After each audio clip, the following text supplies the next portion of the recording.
Sometimes the strongest soul is the one that stands alone when everyone else has already run. Emily Carter could barely keep her trembling hands wrapped around the worn wooden axe she had borrowed from an abandoned shed only minutes earlier. The smooth handle was far too large for her grip, and the blade had long since lost its edge, but it was all that remained between a frightened group of children and the wild shadows gathering beyond the broken fences of their tiny village. Cold autumn wind swept across the empty road, carrying dust, fallen leaves, and the uneasy silence that always arrived before another wave of danger. The houses behind her stood quiet, their doors hanging open where families had fled toward the southern hills. Those who had been strong enough to leave were already gone. Those who remained were too young, too old, or too frightened to make the journey. Emily swallowed hard, forcing herself to ignore the ache spreading through her tired legs. She was only 19, an Omega born into poverty. A girl most people barely noticed unless they needed someone to sweep a floor or carry heavy buckets of water. She had never learned how to fight. She had never held a real weapon before today. Yet somehow she had become the only person still standing between danger and the innocent lives hiding behind the village well. A little boy tugged gently on the back of her faded gray coat. "Miss Emily," he whispered with tears filling his blue eyes. "Are they coming back?" She looked down at him and managed the smallest smile, the kind that asked someone else to borrow courage she no longer possessed herself. "Stay behind me," she answered softly. "No matter what happens, don't run toward the road." The child nodded, clutching the hand of his younger sister as several other children huddled together beneath the stone archway of the old chapel. Emily slowly lifted her eyes toward the northern trail. Dark shapes moved beyond the distant trees, still far enough away to blur together beneath the fading afternoon light. Her heartbeat quickened, but her feet refused to retreat. Fear whispered that no one would blame her for running.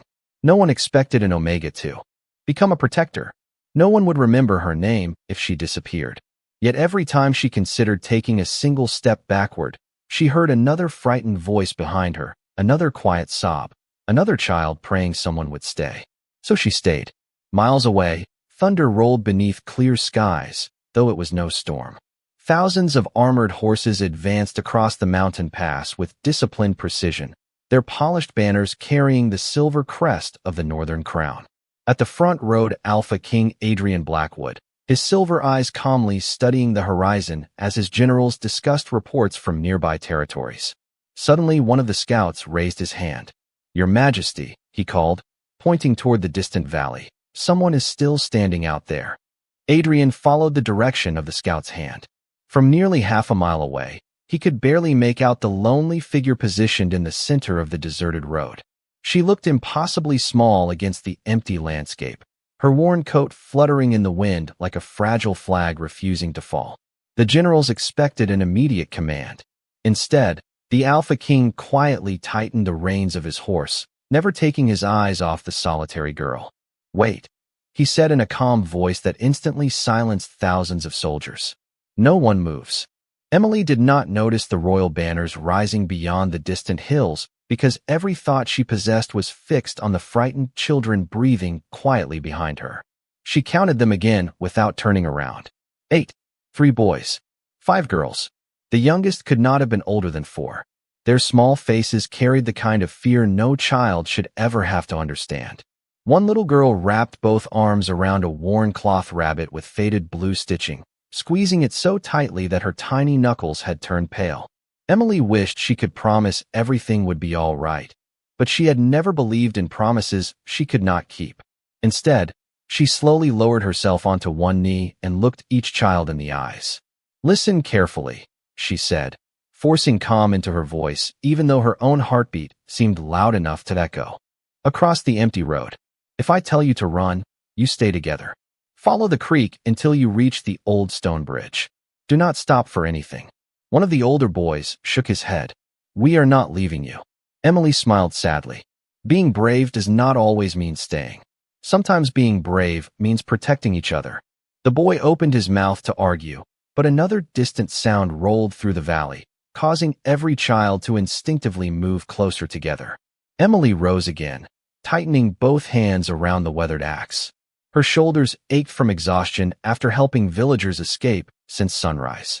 She had carried supplies, guided elderly neighbors across broken paths, and searched empty homes for anyone left behind. Hours earlier, the village elder had begged everyone to leave while there was still time. Most had listened. A few had hesitated. Almost none had noticed the quiet Omega carrying frightened children one after another toward the chapel before returning for someone else. She had gone back 5 different times when every instinct begged her to keep running. The last house she entered belonged to an elderly widow who refused to abandon her 2 orphaned grandchildren. Emily had convinced them to come only after promising she would stay with them until help arrived. She had made that promise before realizing there might be no help at all. Far across the valley, General Marcus Hawthorne lowered the bronze spyglass from his eyes and frowned. "She has not moved," he said quietly. Several officers exchanged puzzled glances. "Perhaps she cannot escape," one captain suggested. Marcus slowly shook his head. "No, she could have left long ago. She chose to remain." Those words reached King Adrian Blackwood without surprise. His silver eyes never drifted away from the lonely figure standing against the endless road. There was something strangely familiar about the way she carried herself. Not confidence, not pride, something quieter, something stronger. She reminded him of the ancient stories his grandmother had once told him as a child, tales about ordinary souls whose courage became greater than any title or crown. Another general guided his horse beside the king. "Your Majesty, shall we advance?" Adrian remained silent for several long moments. Finally, he answered with the same calm certainty that governed every battlefield decision he had ever made. "Not yet." The officers looked at one another in confusion, but none questioned him. They trusted their king completely, even when they could not understand his reasoning. Adrian continued watching the girl through the shifting autumn light. Most warriors fought because they believed they could win. Most rulers fought because they had armies behind them. Yet this young woman stood completely alone with neither hope nor advantage. She had only a handful of frightened children depending on her choice not to run. And somehow, that single decision had become impossible for him to ignore. Emily drew one slow breath after another, trying to quiet the trembling that threatened to spread from her hands to the rest of her body. The fading sunlight stretched long golden shadows across the abandoned road, making every distant movement seem larger than it truly was. She shifted her weight slightly, placing herself more firmly between the frightened children and the open valley. Behind her, the old chapel bell swayed gently in the wind, producing a soft metallic chime that somehow sounded comforting in the overwhelming silence. The little girl with the cloth rabbit stepped closer and gently tugged on Emily's sleeve. "Are you scared?" she whispered. Emily looked down at the child for a moment before kneeling once more. There was no reason to hide the truth. "Yes," she answered honestly. "I am very scared." The little girl blinked in surprise. "Then why are you still here?" Emily brushed a loose strand of brown hair away from the child's face and smiled with quiet warmth. "Because courage is not about feeling no fear. Courage is deciding that someone else needs you more than your fear does." The child nodded slowly, as though trying to understand words much older than her years. Emily stood again, her gaze returning to the northern trail. Every passing second felt impossibly long. She could sense the tension building in the air itself, like the valley was holding its breath. Nearly half a mile away, the royal army remained perfectly still. Thousands of horses waited without a single command to advance. The silence among seasoned warriors became increasingly uncomfortable. Captain Elias Brooks finally leaned toward General Marcus Hawthorne. "Your general, forgive me for asking, but why are we waiting?" Marcus did not answer immediately. His own eyes remained fixed upon the lone Omega. "Because His Majesty sees something we do not," he replied at last. Elias frowned. "She is only one frightened village girl." Marcus slowly lowered his voice. "No. Look again. Every child behind her believes she will protect them. That kind of trust cannot be commanded. It must be earned." Those words settled over the nearby officers, leaving none of them with a response. King Adrian Blackwood remained motionless atop his black stallion, the cool breeze stirring the dark cloak draped across his broad shoulders. His silver eyes missed nothing. He noticed the way Emily subtly shifted to keep herself between the children and every possible path of danger. He noticed that although she carried an old axe, she never gripped it with anger. She held it like someone hoping she would never have to use it. Most remarkable of all, she continued glancing behind herself every few moments, not to search for escape, but simply to make certain every child was still safely together. Adrian remembered countless decorated warriors who had ridden beside him through dangerous campaigns. Many possessed extraordinary strength. Many had earned medals and titles. Yet he had rarely witnessed someone who instinctively placed others before themselves with such complete sincerity. Beside him, his royal advisor, Theodore Ashcroft, quietly cleared his throat. "Your Majesty, if we delay much longer, we may lose the advantage of surprise." Adrian finally spoke, his calm voice carrying only a few feet, yet somehow silencing every conversation around him. "Victory gained too early teaches us nothing." Theodore looked puzzled. Adrian continued watching the young Omega in the distance. "Sometimes," he said softly, "the heart reveals itself only after hope has disappeared." And somewhere deep inside, a feeling he had not experienced in many years quietly began to awaken, though he could not yet explain why the fate of one unknown village girl suddenly seemed far more important than the outcome of any campaign. Emily tightened her grip on the old axe as the first distant figures finally emerged from the tree line. They did not rush. They advanced with quiet confidence, spreading across the abandoned road as though they believed nothing could possibly stand in their way. Her pulse hammered against her ribs, yet her feet remained planted exactly where they had been since the children gathered behind her. The cool breeze carried dry leaves across the cracked stones, and one curled around her worn boot before drifting away again. It was strangely peaceful, almost beautiful, and that peacefulness only made the moment feel more unreal. She slowly raised one hand without looking back. "Stay behind the chapel wall," she said gently. "No matter what you hear, stay together." Tiny footsteps shuffled across the ground. The children obeyed without question because trust had become stronger than fear. Emily closed her eyes for a single heartbeat. She whispered a silent prayer that they would never have to remember her as the reason they survived. Then she opened her eyes again. Every lesson life had taught her echoed inside her heart. People had laughed when she stumbled carrying water buckets. Merchants had ignored her greetings. Travelers rarely remembered her face. She had spent years believing she was invisible. Yet today, standing alone beneath the fading sky, invisibility no longer mattered. Someone had to remain. Someone had to choose not to run. Nearly half a mile away, King Adrian Blackwood watched every movement through the shifting autumn light. The distance prevented him from hearing her words, but her actions spoke clearly enough. She never once looked for an escape. Instead, she continued adjusting her position to shield those hidden behind the chapel stones. General Marcus Hawthorne folded his arms thoughtfully. "She knows she cannot overcome this alone," he observed quietly. Adrian gave the slightest nod. "She has known that from the beginning." "Then why does she continue?" another officer asked. Adrian answered without hesitation. "Because she believes another life is worth more than her own comfort." The response settled heavily across the commanders. None argued. None could. Their years of military service had taught them countless strategies, but no training manual explained courage like the scene unfolding before them. Back in the village, Emily noticed one frightened boy peeking around the edge of the chapel wall. He could not have been older than 7. His face was streaked with dust, but his eyes remained fixed on her. "Miss Emily," he called softly, "you said promises should be true." She turned toward him, surprised that he remembered. The boy swallowed nervously before asking, "Will you come home with us?" For the first time that day, Emily could not find an answer. She wanted to say yes. She wanted to promise birthdays, harvest festivals, warm bread, and ordinary mornings. Instead, she smiled with quiet tenderness and placed one hand over her heart. "No matter what happens," she said, "I will always be thankful that I met every one of you." The little boy slowly nodded, understanding far more than any child should. Far across the valley, Adrian felt something tighten unexpectedly within his chest. It was not pity. It was respect. The young Omega had nothing that kingdoms admired. She possessed no title, no fortune, no famous family, no trained guard standing beside her. Yet somehow she carried herself with a dignity that many nobles spent an entire lifetime trying to imitate.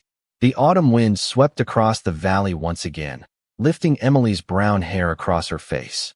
She brushed it aside, squared her shoulders, and remained exactly where she had chosen to stand.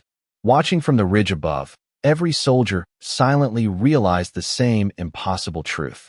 The smallest figure on the battlefield had become the strongest one among them. The valley grew so quiet that Emily could hear the dry leaves scraping across the road in the wind. Every sound seemed sharper now. The frightened breathing of the children behind the chapel, the distant stamping of horses waiting beyond the ridge. Even the steady rhythm of her own heartbeat echoed inside her ears. She adjusted her footing and lifted the old axe a little higher, not because she believed it would make her stronger, but because she wanted the children to see someone who had not surrendered. The small girl holding the faded cloth rabbit suddenly stumbled as she tried to move farther behind the stone wall. Before anyone else noticed, Emily turned, hurried back 3 quick steps, and gently steadied the child with her free hand. "You are safe," she whispered. "Stay with your friends." The little girl looked up with tearful eyes. "What about you?" Emily smiled softly, the same quiet smile she had offered every frightened neighbor throughout the day. "I will be exactly where I need to be." She returned to the center of the road before anyone could stop her. Watching from the hillside, Captain Elias Brooks lowered his head in disbelief. "She went back?" he murmured. She had already reached safety for a moment, and she still went back. General Marcus Hawthorne folded his hands behind his back. She did not think about herself even once. Around them, veteran soldiers who had marched across countless battlefields exchanged silent glances. Many had witnessed acts of remarkable strength during their years of service, yet the simple kindness of one unknown Omega somehow carried a different weight. There was no audience in front of her, no reward waiting afterward, no expectation that anyone would remember her name. She acted only because someone needed her. King Adrian Blackwood remained perfectly still, his silver eyes never leaving the young woman below. Every instinct developed through years of leadership urged him to issue the order to advance immediately. Every heartbeat made the decision more difficult.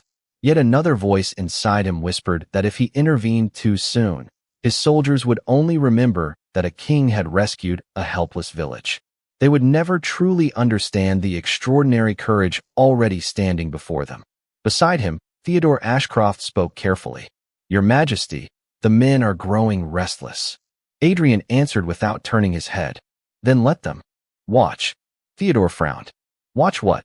Adrian's gaze remained fixed upon Emily. The difference between power and character. Those words spread quietly from one officer to another until even the youngest soldiers fell silent. Down in the valley, the wind grew stronger, carrying away loose strands of Emily's brown hair. Her arms were beginning to ache from holding the heavy axe, and exhaustion settled deeper into her shoulders with every passing minute. She knew she could not stand there forever. She also knew that every extra moment allowed the children another chance to remain together and hidden. That alone was enough. She whispered one final prayer beneath her breath, asking not for victory, but simply for enough strength to remain standing a little longer. As the fading sunlight painted the empty road in shades of gold and amber, King Adrian felt an unfamiliar certainty settle within his heart. He no longer saw a forgotten Omega from a forgotten village.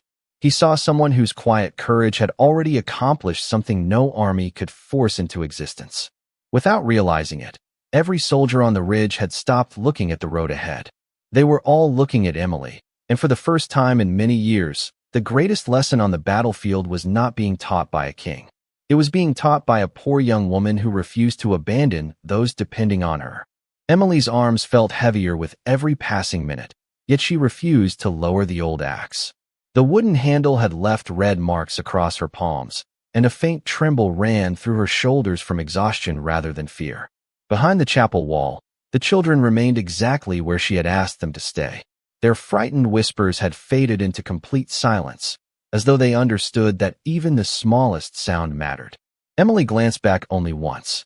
She counted every face again. 8. Still together. Only then did she allow herself to face the open road once more. She quietly reminded herself that none of those children belonged to her family. She shared no blood with them. She had simply watched them grow up in the same tiny village, waving to them every morning while carrying buckets from the well or delivering bread to elderly neighbors. The smallest boy had once helped her gather apples after a storm knocked them from a tree. Another child had proudly given her a single wildflower because he believed every hardworking person deserved something beautiful. Those simple memories now carried more weight than anything else in her life. She could not abandon them because kindness was never measured by family names. Far above the valley, King Adrian Blackwood watched the quiet exchange through narrowed silver eyes. He noticed the gentle way Emily looked back at the children, almost like an older sister making certain everyone was still safe before turning toward danger again. There was no desperation in that glance. There was only care. "Find out who she is," Adrian said calmly without taking his eyes off the village. Theodore Ashcroft immediately signaled one of the royal scouts, who disappeared down the hillside and returned only minutes later. "Your Majesty," the scout reported, "her name is Emily Carter. She is 19 years old. An Omega. She has no title, no surviving parents, and no known relatives. She earns a living by helping anyone who needs extra hands. Most villagers simply call her whenever there is work to be done." Adrian listened without interrupting. "Those children," he finally asked, "are they her brothers or sisters?" The scout slowly shook his head. "No, Your Majesty. None of them are related to her." Several officers exchanged surprised looks. Captain Elias Brooks frowned. "Then why did she stay?" The scout hesitated before answering. "Because she always stays. Last winter she cared for the blacksmith after he broke his leg. In the spring she rebuilt fences for the widow Harper without accepting payment. During the summer drought, she carried water every morning for families whose wells had dried up. The village priest once said that Emily has never learned how to walk away from someone in need." Complete silence settled across the royal commanders. General Marcus Hawthorne slowly exhaled. "She has been protecting people long before today." Adrian lowered his eyes for a brief moment, reflecting upon those words. Kingdoms often celebrated heroes after extraordinary victories. Yet this young woman had built her entire life upon ordinary acts of compassion that almost no one had noticed. There were no songs written about carrying water for strangers. No medals awarded for repairing broken fences. No royal ceremonies honoring someone who quietly comforted frightened children. Yet somehow those unnoticed choices had led her to this very road. Adrian looked toward Emily once again, and for the first time in many years, admiration outweighed strategy inside his heart. He finally understood what his soldiers had not seen at first. The greatest strength standing in that valley was not the worn axe resting in her tired hands. It was the life she had lived long before anyone important arrived to witness it. Emily could no longer feel the cold. The only sensation that remained was the weight of responsibility pressing against her heart. The old axe seemed twice as heavy now, and every breath required more effort than the last. Even so, she refused to lower her eyes from the lonely road stretching ahead. Behind her, the children remained hidden exactly as she had asked. That alone gave her enough strength to remain standing a little longer. The autumn wind carried another wave of silence across the valley before a single frightened cry broke through the stillness.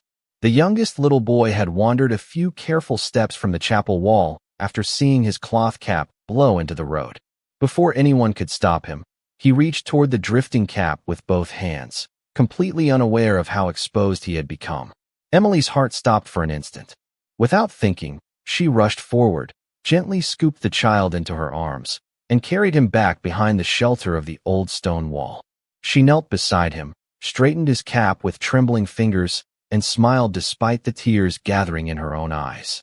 "You promised me you would stay with everyone else," she whispered kindly. The little boy lowered his head. "I am sorry." Emily rested a gentle hand on his shoulder. "You do not have to be sorry. Just stay together now." As she stood once more, the effort nearly stole her balance. Hours without rest, food, or water had finally caught up with her. She steadied herself, drew one slow breath, and walked back to the middle of the empty road exactly where she had been before. Watching from the ridge, every royal officer had seen the same quiet act. She had not protected herself. She had protected a child who had made an innocent mistake. Captain Elias Brooks removed one leather glove and quietly shook his head in disbelief. "She never hesitates," he murmured. "She simply chooses others first." King Adrian Blackwood slowly closed his eyes for the briefest moment before opening them again. The decision he had delayed since entering the valley had finally become clear. There was nothing more he needed to learn about Emily Carter. Her heart had already revealed everything. He reached calmly toward the sword resting at his side and wrapped one hand around its polished hilt. The simple movement was enough to capture the attention of thousands of waiting soldiers. General Marcus Hawthorne straightened immediately. Theodore Ashcroft looked toward the king with quiet understanding. Adrian guided his black stallion one deliberate step forward before speaking in the calm voice every soldier recognized without fail. Advance. The single word rolled across the hillside with absolute certainty.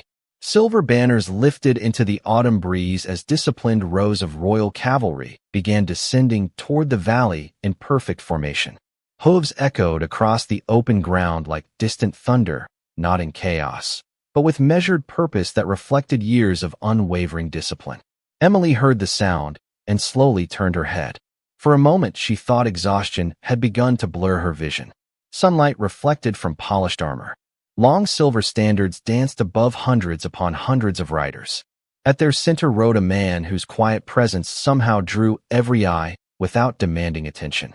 She had never seen him before, yet something deep within her heart whispered that the valley itself had been waiting for his arrival. As the royal army approached, not a single soldier looked first at the abandoned village or the empty road. Every gaze settled upon the tired young Omega still standing where she had chosen to remain. And in that silent moment, King Adrian realized his army had not come to witness a victory. They had come to witness the extraordinary courage of one ordinary soul. Emily remained exactly where she stood until the first line of royal riders reached the entrance of the village. Only then did she finally allow the old axe to slip from her exhausted hands.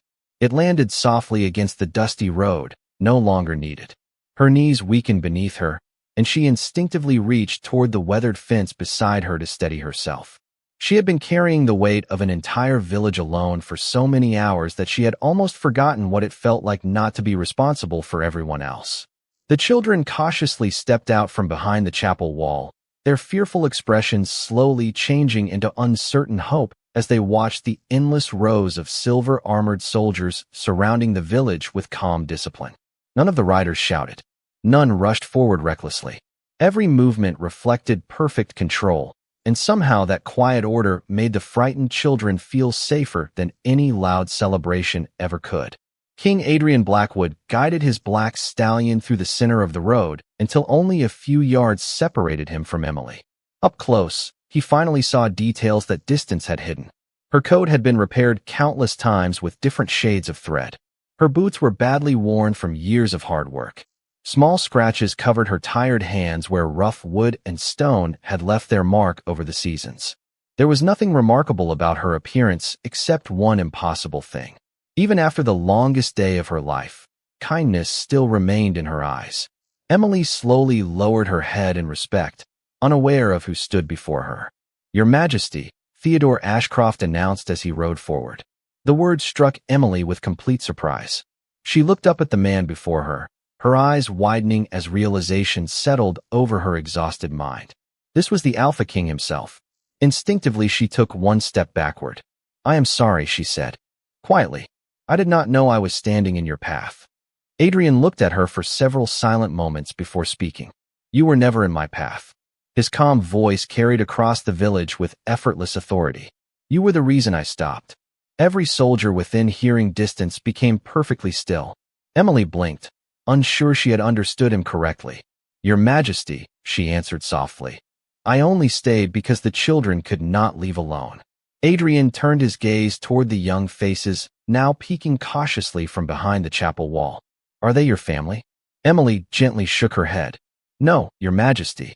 "Then why did you remain?" She seemed genuinely confused by the question itself. After a brief silence, she replied with complete sincerity. "Because they needed someone. Nothing more. No speech. No attempt to appear noble. Just 4 simple words spoken as though no other answer could possibly exist." A quiet murmur spread through the gathered officers. Captain Elias Brooks lowered his eyes, suddenly embarrassed by every moment he had underestimated the unknown Omega. General Marcus Hawthorne silently removed one hand from the reins of his horse and placed it over his heart in a gesture of profound respect. Adrian never looked away from Emily. Throughout his years upon the throne, he had heard countless nobles speak about honor, sacrifice, and duty. Many used beautiful words while expecting others to bear the cost. Yet this poor young woman had lived those values without ever speaking of them. As Emily's strength finally gave way after the long, exhausting day, she swayed slightly before losing her balance. Before anyone else could react, King Adrian stepped down from his horse and gently caught her before she reached the ground. An astonished silence swept across the entire royal army. No one could remember the last time the Alpha King himself had moved so quickly simply to keep another person from falling. Emily did not remember closing her eyes. The next thing she noticed was the warmth of a thick wool blanket resting across her shoulders and the gentle crackling of a fireplace somewhere nearby. Soft morning light filtered through tall windows, painting golden patterns across polished wooden floors unlike anything she had ever seen. For one peaceful moment she believed she must still be dreaming. Then she sat upright too quickly, remembering the children, the village, and the long road where she had expected everything to end. The children, she whispered anxiously. Are they safe? A calm voice answered before she could climb from the bed. Every one of them. Emily turned toward the window and found King Adrian Blackwood standing quietly with his hands folded behind his back, looking out across the castle gardens where the first leaves of autumn drifted gently through the morning air. He had exchanged his armor for a simple dark coat, yet his presence still carried the same quiet strength that had filled the valley the day before. Emily immediately lowered her head. Your Majesty, I apologize. I did not mean to cause trouble. Adrian slowly faced her, and for the first time she noticed something unexpected in his silver eyes. There was no distance, no judgment, only quiet respect. You caused no trouble, he replied. You reminded an entire kingdom what courage truly looks like. Emily looked down at her hands, embarrassed by words she felt she had not earned. I only did what anyone should do. Adrian walked closer, stopping several feet away so she would not feel intimidated. No, he answered gently. Many people believe they would. Very few actually do. Before Emily could respond, a soft knock sounded at the chamber door. Theodore Ashcroft entered, followed by General Marcus Hawthorne and Captain Elias Brooks. The three men paused the moment they saw Emily awake. Without exchanging a single word, each respectfully placed a hand over his heart and bowed his head. Emily stared at them in complete confusion. Please, she said quietly, you do not have to do that. Marcus smiled warmly. We are not honoring your station. He lifted his eyes to meet hers. We are honoring your character. Emily felt tears gathering before she could stop them. No one had ever spoken to her that way. She had spent her entire life believing kindness was simply expected from people like her and rarely noticed. Adrian stepped toward the open window and looked beyond the castle walls where the distant mountains stretched beneath the clear blue sky. Yesterday, he said calmly, my soldiers believed strength belonged only to those carrying armor and swords. They returned believing something entirely different. He turned back toward Emily. A crown may command obedience. An army may defend a kingdom, but neither can create the kind of courage that chooses strangers before itself. The room fell into peaceful silence. Outside, church bells echoed faintly across the capital as another ordinary morning began. Yet for everyone standing inside that chamber, something extraordinary had already changed. Emily slowly looked toward the sunlight pouring through the windows, still unable to understand why fate had carried her from a forgotten village to the royal castle. Deep within his heart, Adrian sensed an unfamiliar warmth awakening with every passing moment he spent near her. He could not yet explain it, nor would he speak of it before he understood its meaning himself. But as he watched the young Omega whose quiet compassion had humbled an entire royal army, one thought remained impossible to ignore. Some people were destined to change a kingdom not because they sought power, but because they had never stopped choosing kindness when no one was watching.